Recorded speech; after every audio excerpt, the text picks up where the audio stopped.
G'day guys, Chris the Ultimate Recycler. I'm back at the shop again to do another episode of our great shop clean out series. We're up to episode 11 I think, and it's a Wednesday. We're not open in the shop, we only open on the weekends. Beautiful day outside, so sort of a shame to be stuck in the dingy storeroom out there, but we've got to get it done. Got some interesting boxes to unpack today. I don't know what's in them. Let's go and have a look. Now I was going to do a detailed walk around the shop for you when we're open on a Sunday morning or something, but last Sunday got too busy too quickly and we just didn't get time. Probably try and do it next weekend. Okay, here we go.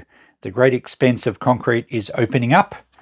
We got all those farm books processed, or most of them. There wasn't anything fantastic in there. And we're going to go through this pile in the middle. There's a few things on top of this timber box to sort out first. I forgot to move the tripod. I'll set that up shortly. And I don't know what's in that timber box. The box itself isn't much good. It's falling apart. But we'll see what's in it. We'll get that out of here. If it's a quick one, we'll go to the box underneath it. And over the next couple of episodes, we should be able to clear up some more concrete. A quick update on the shop sale progress. Well, the whole property sale and landlord selling up. If you haven't been following the channel, get out from under your rock and go and look at some of the videos. The auction, as you all well know, only got one bid. It was a long way short of what the reserve was, which we didn't know at the time.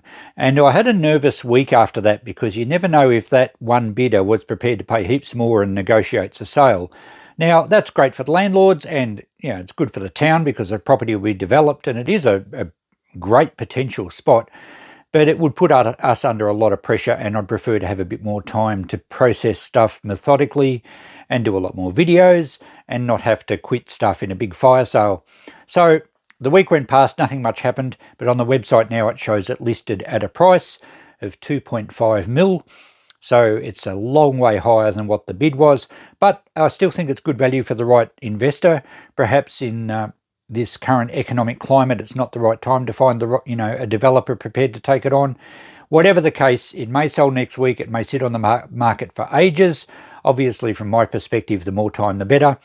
We may actually finish up the shop before we have to move. We've got a lot of exciting things that we want to do, which will create some great video content for you guys.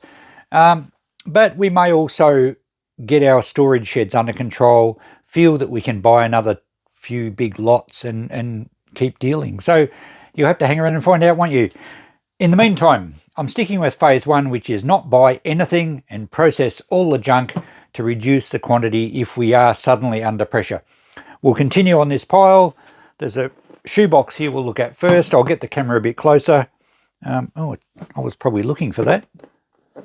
I think that's a all-in-one type universal remote. That'll be handy for a TV sometime. I'll bring the camera over and I'll have a look in this timber box too. Okay, I'll take that remote home to put with my others. The shoebox has, vintage phones. Not super vintage for me, but probably vintage for some of you. Nokias, these are in great condition. They have their chargers. There's a few others. What's this one? That's a Nokia as well. Some of them are earlier smartphones. That's a HTC. There's probably an Apple iPhone or two. I've kept these because I think they'll be more collectible in the future, and these are really good examples. So rather than just chuck them into the e-waste where they're not really worth anything, that's an iPhone. Looks in great condition. I thought I'd put them aside for potential eBay stock down the track. They're in really good nick with the original chargers and various USB leads. Here's a flip phone. That's a Nokia as well. Good condition. So I think these things, whilst there's absolutely millions of them out there, they're never going to be a rare collectible, but I think one's in good nick. They're certainly going to be worth more than e-waste. They're not really worth anything for e-waste. I'll take them home and file them. I do have another few at homes. They'll be buried for future reference. They don't take up much room. And what do we have back here? There's just some assorted bits and pieces. There's a microwave turntable motor. I do have some of those for sale at $5 each, and I have sold one or two. Just little bits and pieces that need to be sorted into jars, just general hardware. And a vintage puzzle. We have there's some marbles. And who remembers the plastic toys you used to get out of cereal packets. They're known as a cereal premium. They're very collectible. One of the biggest companies was, I think, R&L. Some of them were made in Australia, some I think were Mexico. And they usually had various series. I forget what that one's called. Is it a Thule bird or something? There was a whole series of walkers and different musician ones, all sorts. Some of them worth really big money now. I think the gem of the lot of them is, if I remember correctly, a purple one called Kingly Critter. And I know some can bring lots of money, which is bizarre for a little piece of plastic. I'll sort that out. That'll probably go into the shop stock. I've got some other cereal premiums somewhere. So I'll leave that on the counter to sort out this weekend. And the other tub here is just some micro switches and some insulating sleeving for wiring, which I have mentioned I put in jars and sell. Various other feet and bits and pieces. All right, I'll sort that out this weekend as well. Now, this wooden box. Get rid of that. And what do we have here? A can of fixative. That's just a spray if you do charcoal drawings or something. I'm not even sure where that came from. It feels full. Someone will have a use for that. Okay, get to the box, you're saying. Oh, it's heavy. Goodness. I honestly have no idea what's in here. So let's have a peek. Oh, okay. Let's bring the camera over. And tilt. And we have, any wonder it's heavy, there's an old cast iron boot last. There's a meat cleaver. Geez, that's heavy too. That will be branded. Really good handle on it. So I might take that one home and buff it up, because that will get, I'm thinking at least $50. It's going to depend on the brand. But the good old heavy meat cleaver that hasn't been abused on the top. Some of them get used as like a splitting wedge and people hammer them. This one feels really nice there. Hasn't been abused. Just kind of a bit rusty. So we'll clean that one up. I'll show you at the end of the video. That's just a glue spreader, I think, for tiling. Very flimsy, so that's only a cheapie. Some concreting trowels, including the one that puts the expansion joints in. They sell okay. There's an aluminium one in here. I've seen them in solid brass as well. I might even put these in a group and sell them as a job lot. What else? This is unusual. Hang on, I need to put these somewhere. I'm not exactly sure what this is. It's a really nice old handle. It's definitely got some... Oh, it's got a saw on that end. Saw teeth. Very thin. It's got some branding here. It needs a clean up. But I don't really know what that tool is off the top of my head. It's pretty early. Early type construction. We'll clean that up, see what the brand says. I'll no doubt do a Google image search or something and try and come up with an answer for you. But by all means, leave a comment underneath if you know what it is. And it doesn't matter if I tell you what it is later in the video, you'll get in first. That's a cool piece. I don't know what it's worth. A standard drill brace. This is the ratchet type one. It's possibly even a Stanley. I think Stanley made them. Looks in good condition. It's Bakelite, I think. They've got Bakelite swivel handles. It does look Bakelite. I'm probably only going to put $10 on that one, but it should sell pretty quickly. We'll give it a quick clean up first. A little bench grinding attachment. It's still got the clamp here. And these were handy. Every old shed had them, because most old sheds back in the day, especially in suburban areas that only had a little tin shed down the back, and the man of the house or the woman of the house that did a few little basic maintenance jobs, you never usually had power to those sheds. So this could just clamp on your bench, a bit like that, except vertical. That has to open out a long way. And it feels like it's seized up. Still got a brand on there. Remains of a sticker that it's falling off. I shouldn't have rubbed it. And it has seized up. They do have an oil hole somewhere usually. Maybe under that screw we could put a drop of oil. Can we turn it by the wheel? Oh, no, I think it's just spinning on the shaft. It is. That wheel itself looks in excellent condition. But really only used for like sharpening scissors or your garden pruners. you just crank them. You get a fair bit of speed up because they're well geared, and maybe sharpening a screwdriver. Just a little small gardening, or not gardening, little small workshop maintenance jobs. And if we can get that spinning okay, I'll take it home and clean it up. I think we'll get that spinning all right. I'll show you at the end of the video. And I think we'll get, well, probably $15 for that. Okay, another concreting tool and another one. And we have just a little putty knife, a larger, oh, that's again, it's ribbed for spreading tile glue and such. A kitchen spatula, which are handy as putty knives. They're very flexible. That one's a bit rusty, so it's probably not much value in that. Had the blade been in good condition, it's possibly English made, I would have got $5 for it as a kitchen item. And another little putty type tool, I forget what these are called, they have got a name. And that's in really good condition. I think we'll clean that up. We'll easily get 5 for that, possibly even 10. Very well made tool, that one. It's probably going to have a brand on it too. And the only other thing in here is this very heavy boot last. And these are basically an anvil for doing repairs to shoes. Back in the day where you didn't just go out and buy a pair of shoes because you needed a new pair, you repaired your old ones. It's in good condition. I have seen them branded before. Usually they're not. And they make awesome door stops, but if you kick them, they really hurt. I've seen them used as bookends as well, and I've got one in the shop. I'll probably get $15 to $20 for that one. Just needs a bit of a wash up. I'm not going to go to too much trouble just to make it a bit cleaner. And that's the end of this box. Okay, stand back a bit, guys. Another box. Never know what's in these boxes. Let's look carefully. Ooh. We have electrical stuff. I remember where this stuff came from.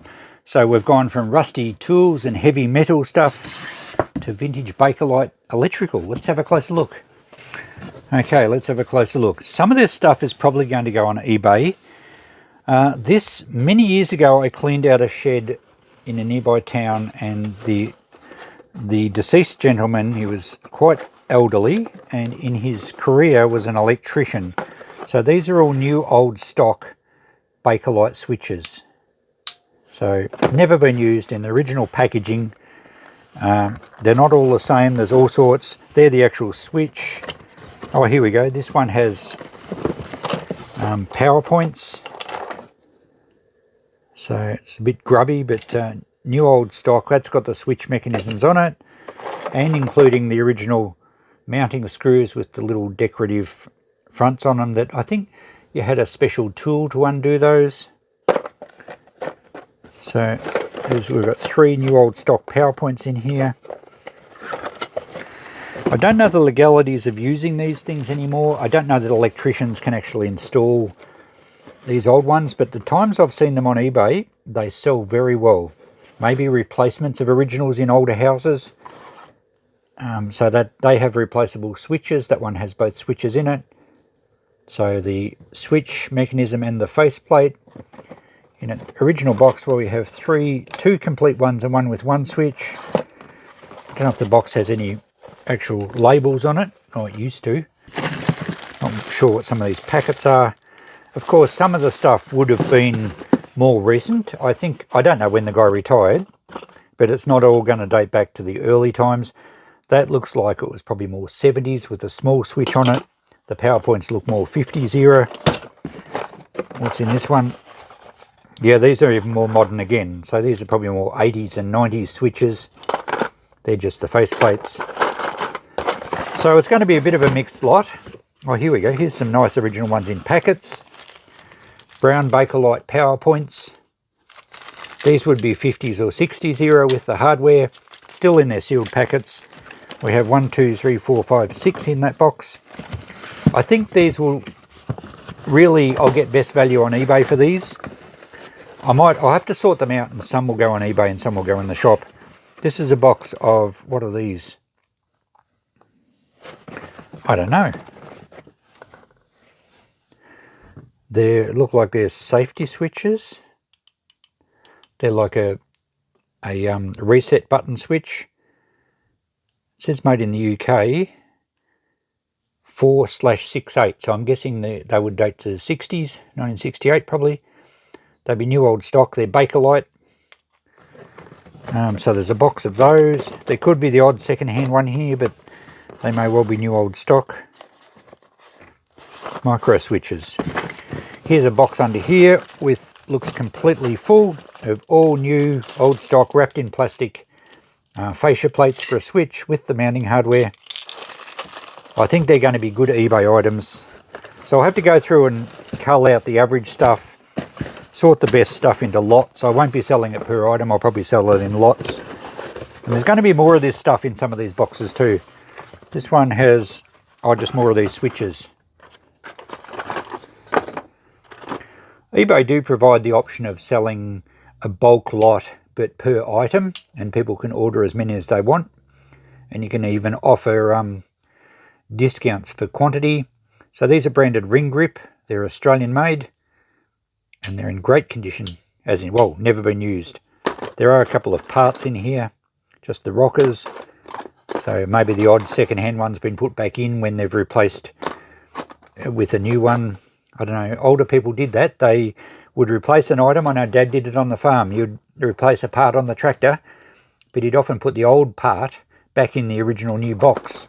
And I guess the theory was, you know, they weren't used to throwing things out. The old part might have a screw you need on it. You never know. I guess, oh, here we go. The label here says two-way square dolly flush switch. And that's a picture of it. So that's the right box. Ring grip, 1 dozen, made in Australia. So 1950s I'd suggest for that one. All right, I'm going to take this box home and sort them out. Oh no, I might just sort them at the shop, but I will be packing away some of the better stuff for eBay. And what will I do? And by removing that box, we reveal the contents of the next one. We're not doing this today, but let's have a peek. We have a nice electric clock. That's a mains powered clock. Probably be English. Looks like the cord's cut.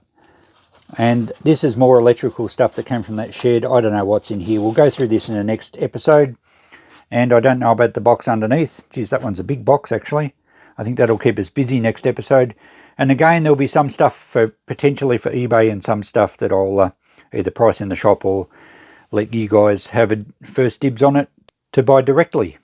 Okay, I've decided what to do. I've been through this box and sorted it out on Christine's counter. Thank you, Christine. We are looking after the cutting mat. And I've decided that even though some of it might be really good eBay stock, and I do plan on putting eBay stock aside for when the shop's no longer in operation, because I now have members and I'm keen to encourage people to buy through my YouTube channels. It's been happening without encouragement, thank you very much. But I would like to offer my members some real benefits for their contribution to the channel. So I should offer more stuff for sale, and I should nominate prices so that everyone knows where they're at. If it doesn't sell, well, I'll put it in the shop as well. And if it doesn't sell in the meantime, I will eBay it later on. So what I've sorted here is all these new HPM, these are ring grip, Bakelite power points or power outlets. I'm going to have in the shop at $10 each, or they're available for any of you guys at $10 each. There's only 3 of these ones, but they're also $10 each with the original switches, new old stock. There's only 2 of these. There was 3, but one of them had a cracked faceplate, and I've swapped the switch over. No, you know what I mean. So they're new switches, so they're going to be $10 each as well. And the new old stock ring grip switch assemblies, I'm going to have at $10 each as well. I think I would get more than that on eBay from what I've seen, but obviously I don't pay fees if I sell it outside eBay. So they're all going to be $10 each. This whole box of micro switches or reset switches, I can't be sure if they're new or second-hand. I'm just going to put 5 on the lot. I don't think they'll have anywhere near the market that the other stuff will have. These faceplates, because they're still in the original packaging, they have the hardware. I'm going to sell them at $5 each. So there's quite a few there. And these faceplates for the small round toggle switches and for the larger, more modern square ones, I'm just going to do $5 per lot, because I think some of these are second-hand. They're perfectly good still. Some of them are probably new. Some appear to be more of a Bakelite, and some appear to be more of a hard plastic. but $5 per lot on those 3 there. I found a little plastic bag full of earth clamps, so we'll just put 5 on that lot. And there were some switches that were either, I won't open that, but they were either broken or partly dismantled or just parts. So I'll put that whole lot together at $5 a lot there. There was a couple of clamps, so I think are plumbing fittings, but the guy used to repair pumps as well, so that makes sense. And some assorted little screws that fell out of various boxes I'll hang on to, because I'm sure there's going to be more of this in other boxes.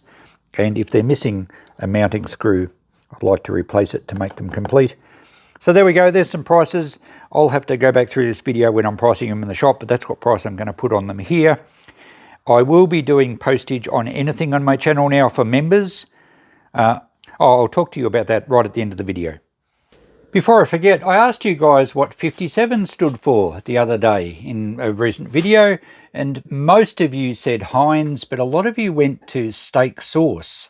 Apparently Heinz 57 in the US is a steak sauce, which is a somewhat spicy sauce product that Heinz made.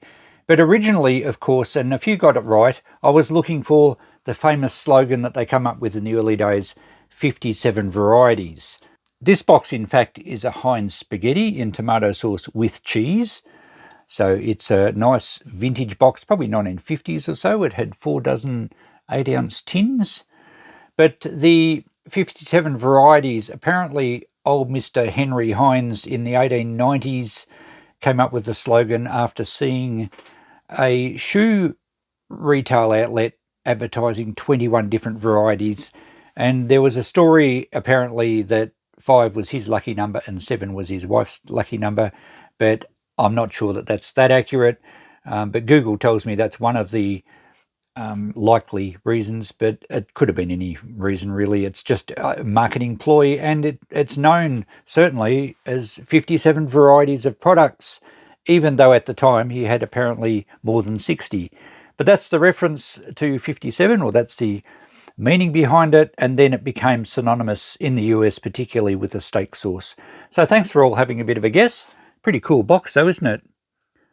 So I'll probably sell that box. I don't know what I'll get for it. I think it's got to be worth at least $10. There wouldn't be too many of those left. Most of them ended up probably burnt or squashed or eaten by mice. And here we go. As promised, I have cleaned up all these tools.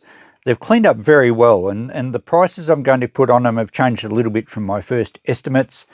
The little grinder here I've clamped to a piece of wood to show you how it works, and it freed up nicely. Little drop in the oil hole and it's ready to actually use. I'm still going to go $15 on that. I couldn't see a brand on it. It's probably English made. There was a sticker, but it just fell apart. But it works really well now, and you can see how well they're geared. In fact, unless it's mounted, it's actually a bit hard to crank. So that's perfectly usable. 15 should be an easy sale on that one. All these concreting tools and the little scrapers and things, they're all going to go in the $2 box. These ones aren't branded, they're quite rusty. I don't think they're anything particularly flash. But there was one, this one I cleaned up, is a braids one. It's actually got a stamp of a Queen's crown on it, or King's crown, not sure, depends how old it is. And these get pretty good money on eBay, I saw. I'm going to try $20 on that one. This one I'm going to go $5. I think it's better than the other ones there. These are just pressed tin ones. The spatula is a Premier brand. I think they were English. You can just make out the brand somewhere. I can't even see it now. But the blade cleaned up really well. I just used some steel wool, and that's in excellent condition. We should get $5 for that. I still don't really know what this one is. Google Images tells me it's a herb cutter, but I don't know why it's got sawtooth on that end. It's made by Tyzack and Son Sheffield, and it's got Sam Brooks patent written on it. Now, Tyzack and Sons were well known for making lots of workshop tools and plastering equipment, and I'm wondering if this was a plasterer's tool, because that you would not need sawtooth to cut up herbs. But I did Google the image for herb cutters, and they do look very similar. I think I'm going to put $20 on that. I think it's quite an early one. I reckon it's around 1900, could be a little bit earlier, the way it's been riveted and the handle's been turned. So I'll go 20 on that one. I will put 20 on the boot last. Didn't see a brand on that, but it's a good one. The drill brace has got Bakelite handles. I couldn't see... Oh, I did find a brand on it. Yeah, it's branded underneath, and it's branded Lance Hand Tools. It's a ratchet one. It all works properly. We'll go for $20 on that one. It is in very good condition. And these two... Oh, this one's actually branded Tyzac as well. Tyzac? I think it was Tyzac. And this is a plasterer's tool, and it's known as a leaf and square. I did see a few other names for it, but that is a really good condition unit. I saw some sell quite high. I'm just going to put 20 on that in the shop, but beautiful quality steel. So that's a nice tool for a plasterer or someone using putty or something. Would be very handy. And the meat cleaver was branded, as I suggested. It's branded Braids Company. Really nice condition. I didn't use the buffing wheel on it. I just used some stainless steel scourer. Cleaned it up quite nicely. A little bit, it's not really pitted, just a little bit stained in places. The beauty is, as I mentioned earlier, the back spine of it's in great condition, hasn't been abused, and the blade has no nicks, and it's actually reasonably sharp. It would sharpen up very well with the right care. You'd probably be able to shave with it. I'm going to put 50 on that, which is what I suggested in the first place. So not a bad little haul of tools here, and I'll be getting these in the shop on the weekend. But if any of you guys are interested, let me know in the comments, or if you're a member, if you've signed up through Patreon, you can DM me there. And if you want something, perhaps just reference a timestamp on the video. Remember, the top tier, the VIP members will get 10% off the prices I've quoted. And I said earlier about posting, I have resisted posting out lower value stuff in the past, and I've had people message me and I've said, look, I don't want to muck around for under like 20 bucks. I have sold quite a lot of more expensive stuff, that's fine. But for any members, anyone who's either a YouTube member or a Patreon member that gets early access, I will do postage on any amount. Remember that the postage is sometimes on a lower item is going to be more expensive than the actual item. The top tier members also get 10% off, and I will post overseas. I have spent the last 6 months or so saying to people I won't post internationally. I won't through eBay again. That was a pain. There was too many fees with eBay. I don't know how it's going to go now that they're changing their fee structure. But as far as my channel goes, any of you guys in the States or anywhere in the world, if you spot something, be aware the postage is going to be expensive, but I will, for a member, I will post overseas because, you know, you guys are supporting my channel. I want to do the right thing by you. For anyone else, probably not, but I will post within Australia if it's a reasonable amount. So there you go, some more benefits for being a member. The details are below. I'm going to put it below every video. I don't want to harp on it, but it is a direction my channel's going, and I do want to support the people that are supporting me. It's only been an option for a day or two. I've got 2 VIP members already and a YouTube friend of the channel. So thanks for that, guys. I'll work out how to do a bit of a roll at the end of my videos just to thank the people that are supporting me at some stage. I've got a lot to do. Thanks for watching, guys. We'll catch you in the next video. I'll try and do another one in the shop this week. Bye for now.